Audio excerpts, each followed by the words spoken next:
Boa noite, professor. Meu nome é Rafael Messias Pignaton dos Santos e hoje eu vou apresentar o seminário sobre o capítulo 11, que fala sobre alocação dinâmica.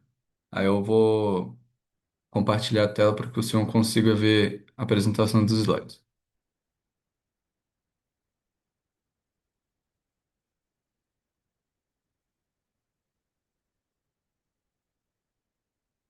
É, bom, então vamos lá. Imagine o exemplo do próprio capítulo que ele deu. Um programa que armazena salários. Se eu declarar um vetor com 1.000 posições, eu posso desperdiçar memória se existirem poucos funcionários. E posso ficar sem espaço se existirem mais de 1.000. O problema não é o vetor em si, é precisar definir um tamanho fixo antes de conhecer o tamanho real do conjunto de dados. Aí a alocação dinâmica resolve exatamente isso. O programa descobre n em tempo de execução e só então reserva a memória. Então a alocação dinâmica ela não significa memória infinita, significa memória dimensionada em tempo de execução. Bom, alocação dinâmica. Pedir memória em tempo de execução. Nós podemos pensar em três etapas. Primeiro, nós temos um ponteiro. Depois, pedimos uma quantidade de bytes ao sistema.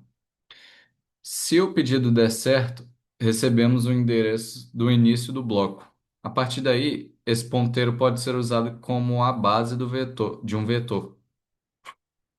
Esse é o ponto que conecta o capítulo 10, que fala sobre ponteiros, com o capítulo 11.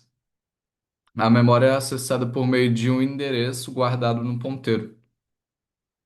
Então, nós devemos usar a expressão bloco de memória em vez de dizer que malloc cria uma variável. Malloc reserva bytes. A interpretação desses bytes vem do tipo de ponteiro e do programa. Bom, há 5 ferramentas que organizam o capítulo. Este é meio que o mapa mental do capítulo. SizeOff não aloca nada, ele mede. Malloc, calloc, reservam. Realloc muda o tamanho de algo que já foi reservado. Free devolve a memória. Se vocês lembrarem dessas 5 funções e da ordem lógica, medir, alocar, usar, redimensionar, se necessário, liberar, já tem a estrutura do tema. Bom, falando sobre o sizeof. O sizeof, ele informa quantos bytes um tipo ou objeto ocupa naquela implementação. É, Então, sizeof retorna o tamanho em bytes. Ele pode ser aplicado a um tipo, como sizeof_int, ou a uma expressão ou objeto, como sizeof_x. Para alocação, uma forma muito boa é escrever n entre asteriscos sizeof_p. Assim, se eu mudar o tipo de p no futuro, a expressão continua coerente. Então, o importante aqui é evitar decorar. Int sempre vale 4 bytes. Isso é comum, só que não é uma garantia universal da linguagem. O objetivo do sizeof é justamente perguntar ao compilador o tamanho correto naquela plataforma. E um detalhe técnico também é que o sizeof produz um valor do tipo size_t. Em printf, o especificador apropriado é porcentagem ZU e C99 ou posterior.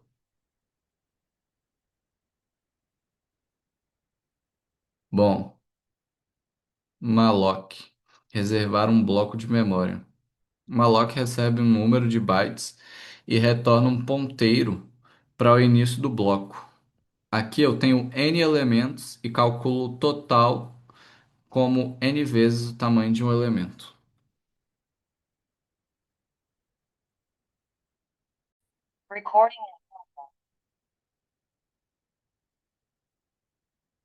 É, O malloc ele recebe um número de bytes e retorna um ponteiro para o início do bloco. Aqui eu tenho n elementos e calculo o total como n vezes o tamanho de um elemento. O conteúdo de malloc não vem zerado. Os bytes podem conter valores indeterminados. Por isso, não devemos ler p entre colchetes e antes de atribuir um valor. O capítulo usa caches como int asterisco. Em C puro, esse cache não é necessário, porque void asterisco retornando por malloc é convertido implicitamente para ponteiros de objetos. O ponto importante é incluir o stdlib.h e usar o tipo correto do ponteiro. Bom, slide 7. Sempre verifique se a alocação funcionou. O malloc ele pode falhar. Aí nesse caso ele retorna null, ou seja, não recebemos um bloco válido. Por isso a sequência correta é alocar, testar, só depois usar. Em programas pequenos de aula, parece raro faltar memória, mas a verificação é parte do uso correto da função. Também protege contra pedidos absurdos de tamanho ou outros erros de alocação. Bom, calloc. Reservar e inicializar o bloco com zero. Calloc também aloca memória, mas ele recebe dois parâmetros: número de elementos e tamanho de cada elemento. A diferença mais conhecida é que o bloco é zerado. Bom, comparando, malloc simplesmente entrega o bloco sem inicialização. Então, calloc é útil quando for começar em zero, faz sentido para o algoritmo. Bom, slide 9 é uma comparação rápida entre malloc e calloc.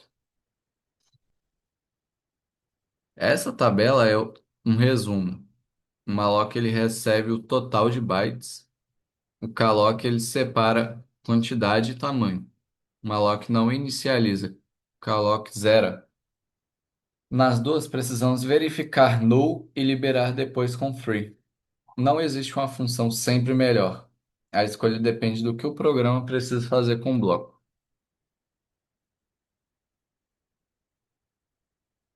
Bom, slide 10 ele fala sobre o realloc, aumentar ou reduzir um bloco.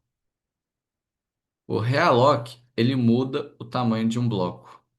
Ele pode manter o bloco no mesmo lugar ou pode precisar mover os dados para outro endereço. Por isso, o ponteiro retornado pode ser diferente. Então, quando nós aumentamos o bloco, a parte nova não vem inicializada. Quando reduzimos, a parte que ficou fora do novo tamanho deixa de pertencer ao bloco. Barney, uma boa prática importante é não escrever P atribuída a realloc P diretamente. Se a realocação falhar, a realloc retorna null, mas o bloco antigo continua, a operação dá certo. Bom, slide 11, ele fala do free, que é devolver a memória quando ela não for mais necessária. A memória alocada dinamicamente não deve ficar esquecida. Quando o bloco não for mais necessário, usamos o free. Depois de free, o ponteiro antigo não deve mais ser usado para acessar o bloco. Uma prática simples é atribuir null ao ponteiro, porque isso reduz a chance de acessar acidentalmente a uma área já liberada. E uma regrinha boa que é também todo bloco deve ter um dono e um momento claro de liberação. Bom, slide 12 fala sobre os três erros clássicos de memória. Bom, esses três erros eles aparecem o tempo todo, que é primeiro o memory leak. Então o programa ele perde a referência ao bloco sem chamar free. É, o bloco ele continua reservado, mas o programa ele perdeu o endereço ou simplesmente nunca o liberou. O segundo é o dangling pointer. Eu liberei, mas continuo tentando usar o endereço antigo. E por último, o double free. Eu libero o mesmo bloco duas vezes, sem uma nova alocação. Esses erros eles podem causar um comportamento indefinido, travamentos e falhas difíceis de reproduzir. E é por isso que o gerenciamento da memória exige disciplina. Bom, aqui eu trouxe um exemplo completo, né, do vetor de tamanho escolhido pelo usuário. Este exemplo é o ciclo completo. Eu leio n, aloco n elementos, verifico se a alocação funcionou. Eu uso v entre colchetes e normalmente e no final libero. O ganho em relação a um vetor fixo é que o programa não precisa adivinhar o tamanho. Ele se adapta ao valor informado pelo usuário. Então, qual linha eu teria que mudar se n passasse de 10 para 10 milhões? A resposta é nenhuma constante do vetor. O tamanho já vem de n, mas a alocação ela pode falhar e precisa ser testada. Bom, slide 14 fala sobre matrizes, três formas de representar duas dimensões. O capítulo apresenta três estratégias. A primeira usa um único vetor e calcula o índice manualmente. A segunda usa int double asterisco e aloca cada linha separadamente. A terceira mantém os dados em um bloco contíguo, mas cria um vetor de ponteiros para recuperar a sintaxe. Não há uma única representação obrigatória, cada um tem vantagens e custos. Bom, solução um bloco contíguo. Com a memória linear, podemos guardar toda a matriz em um único vetor. Para conter linha e coluna em um índice linear, usamos i vezes o número de colunas mais j. No exemplo 3 por 4, o elemento 1, 2 está no índice 6. A grande vantagem é que toda a matriz ocupa um bloco contíguo e a liberação é simples. O inconveniente é perder a sintaxe natural. Bom, solução 2 é ponteiro para ponteiro. Com o int double asterisco, a gente faz duas camadas de alocação. Primeiro, nós alocamos um vetor de ponteiros, um ponteiro por linha. Depois, para cada linha, alocamos os elementos daquela linha. A vantagem é manter a sintaxe. E além disso, cada linha pode até ter um número diferente de colunas, formando estruturas irregulares. A liberação precisa seguir a ordem inversa: primeiro free e cada PI e depois free em P. Se eu liberar primeiro P primeiro, perco os endereços das linhas e não consigo liberá-las corretamente.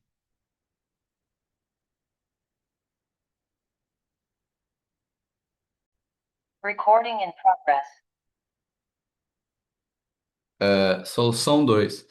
Com o int double asterisco, fazemos duas camadas de alocação. Primeiro, nós alocamos um vetor de ponteiros, um ponteiro por linha. Depois, para cada linha, alocamos os elementos daquela linha. A vantagem é manter a sintaxe. Além disso, cada linha pode até ter um número diferente de colunas, formando estruturas irregulares.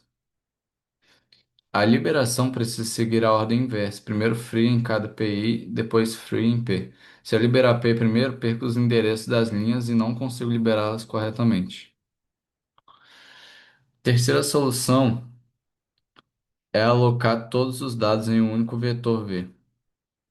Depois aloco apenas um vetor de ponteiros P para representar o início de cada linha. Cada PI é ajustado para apontar para a posição correta dentro de V.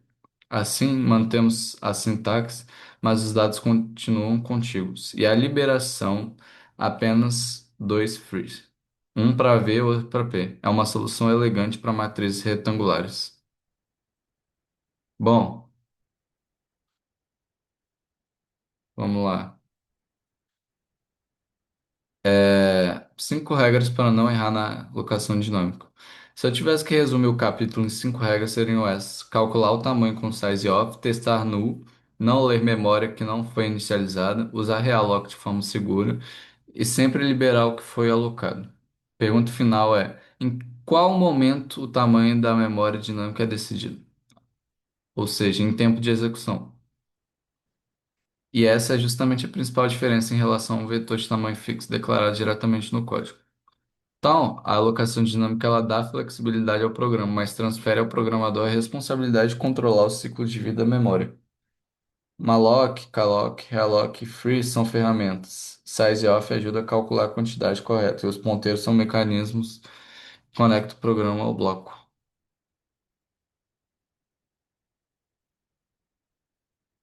Bom, eu vou fazer algumas perguntas retóricas e vou responder. Qual é a diferença entre malloc e calloc? As duas reservam memória. Malloc recebe o total de bytes e não inicializa o bloco. Calloc recebe quantidade de elementos e o tamanho de cada elemento e zera os bytes do bloco. Por que testar null? Porque malloc, calloc e realloc podem falhar. Null indica que não existe um bloco válido para acessar. Por que acessar um ponteiro temporário com realloc? Porque se a realocação falhar, o bloco antigo continua válido, guardando o retorno em TMP. O ponteiro original não é perdido. Por que colocar P recebendo null depois de free P? Free devolve o bloco, mas a variável ponteiro ainda pode conter o endereço antigo. Atribuir null ajuda a evitar um acesso acidental na memória que já foi liberada.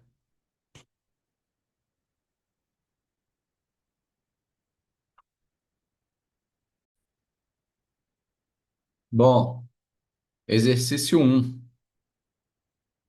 Escreva um programa que mostre o tamanho em bytes que cada tipo de dado ocupa na memória. Char, int, float, double. Bom, a ideia da solução é o seguinte: a solução usa sizeof, que retorna a quantidade de bytes ocupada por um tipo ou variável. O especificador porcentagem %u é apropriado para o tipo size_t, retornado por sizeof. Os valores podem variar conforme o compilador e a arquitetura. Bom,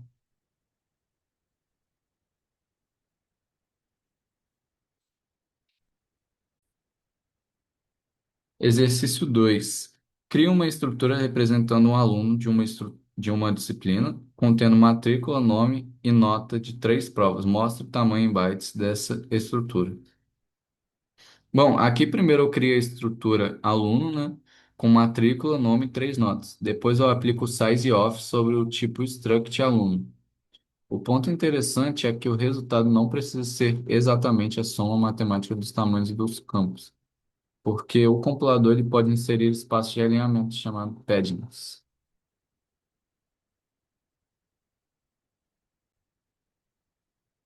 Exercício 3.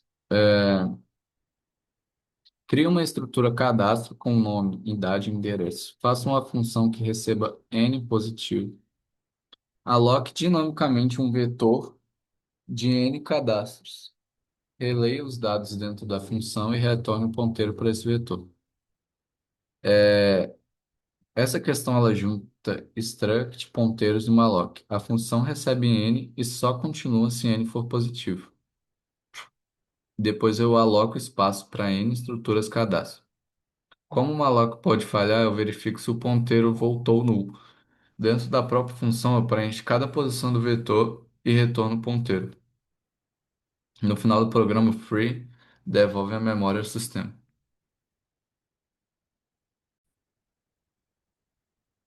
Exercício 4. Leia do usuário o tamanho de um vetor. Faça sua alocação dinâmica. Leia seus elementos e imprima o vetor. A ideia da solução aqui é que o tamanho só é conhecido em tempo de execução. Por isso, o vetor é criado com malloc depois da leitura de n. A indexação continua disponível porque o ponteiro aponta para o primeiro elemento do bloco.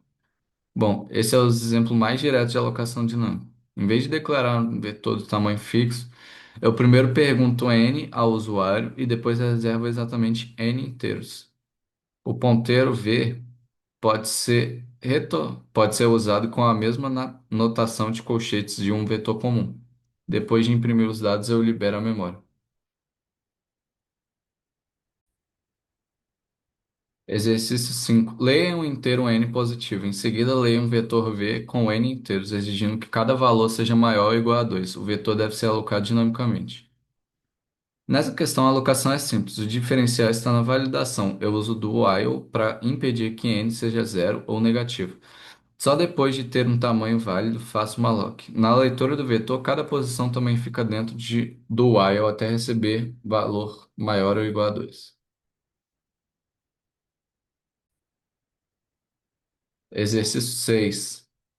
Busca em matriz dinâmica. Aloque dinamicamente uma matriz de inteiros cujas dimensões são lidas do usuário. Crie uma função que receba um valor e retorne 1 se ele estiver na matriz e 0 caso contrário. A matriz ela usa ponteiro para ponteiro. Primeiro é criado um vetor de ponteiros para as linhas, depois cada linha recebe seu próprio valor de vetor de inteiros. A liberação ocorre na ordem inversa: linhas primeiro, ponteiros principal depois.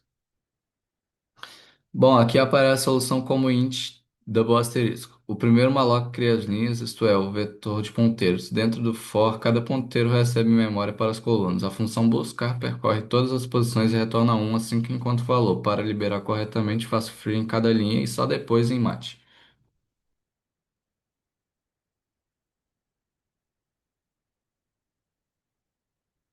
Exercício 7. Função que cria vetor zero até n-1. Faça uma função que retorne o ponteiro para um vetor de n inteiros alocados dinamicamente preenchidos com os valores de zero até n-1. A ideia aqui é que a função é responsável tanto pela alocação quanto pelo preenchimento. O vetor continua existindo depois que a função termina, porque foi criado dinamicamente e seu endereço é devolvido ao chamador. O ponto principal aqui é entender que eu posso retornar esse vetor. Ele não é uma variável local comum, ele foi criado com uma alloc que fica válido até alguém chamar free. Então a função aloca n posições, preenche VI e com i retorna o endereço do primeiro elemento.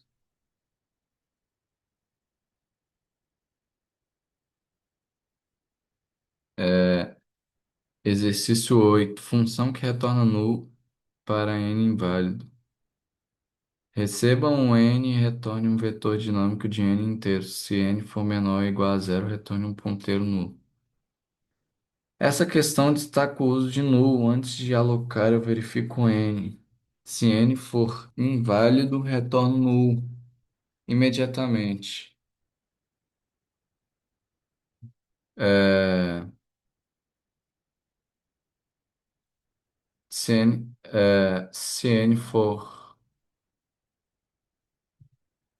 se for válido, retorno o resultado de malloc. Em main, eu não uso ponteiro antes de conferir se ele realmente aponta para uma região válida. Questão 9. Espera aí, questão 9.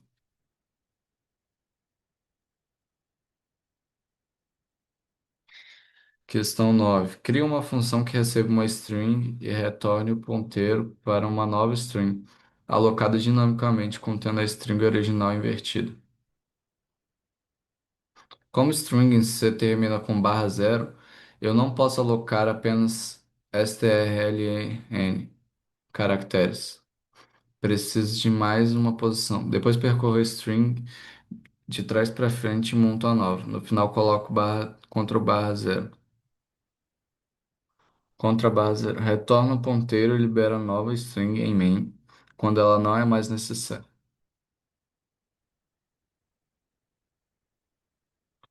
Bom, exercício 10. Vetor preenchido com valor. Receba n positivo em um valor. Retorne um vetor dinâmico de tamanho n com todas as posições preenchidas. Com esse valor. Para n inválido, retorne nulo.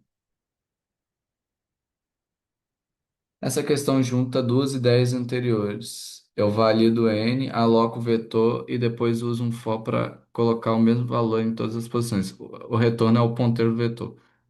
Quem chama a função passa a ser responsável por liberar a memória depois.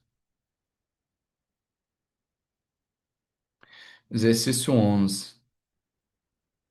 Aqui a alocação da matriz é igual à questão 6. A diferença é o preenchimento na diagonal principal. O índice da linha é igual ao da coluna, então a expressão I igual a J decide. Se for verdadeiro, coloco 1, caso contrário, coloco 0. Questão 12. O processo de alocação ele não muda, o que muda é a condição da diagonal. Na diagonal secundária, os índices obedecem I mais J, igual a menos 1. Por isso, usa essa expressão para decidir colocar 1. Nas outras exposições fica 0.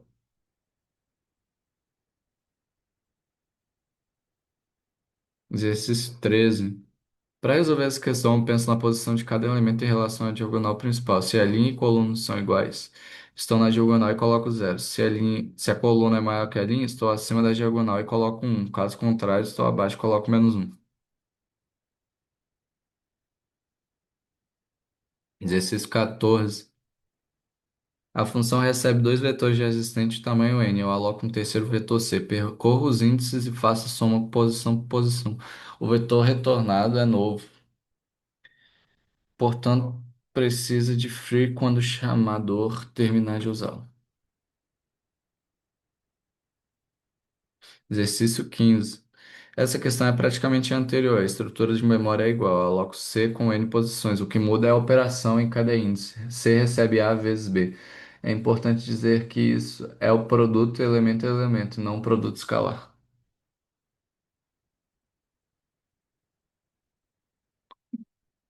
Exercício 16.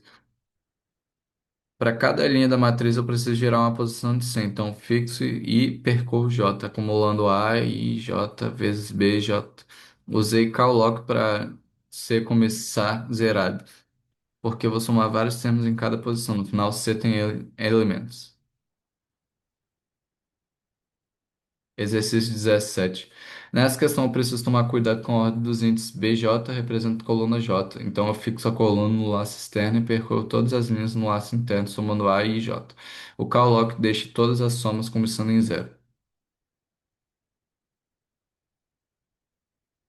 Exercício 18. Essa é a questão mais completa. Primeiro eu verifico a condição da multiplicação. As colunas A precisam ser iguais às linhas de B. Se não forem, retorno nulo. A matriz C terá número de linhas de A e o número de colunas de B. Para calcular toda C e J, eu uso três laços. I escolhe a linha de A, J escolhe a coluna de B e K faz os produtos que serão somados. Como C precisa começar zerada, cada linha é criada com call lock. Bom, é isso a apresentação.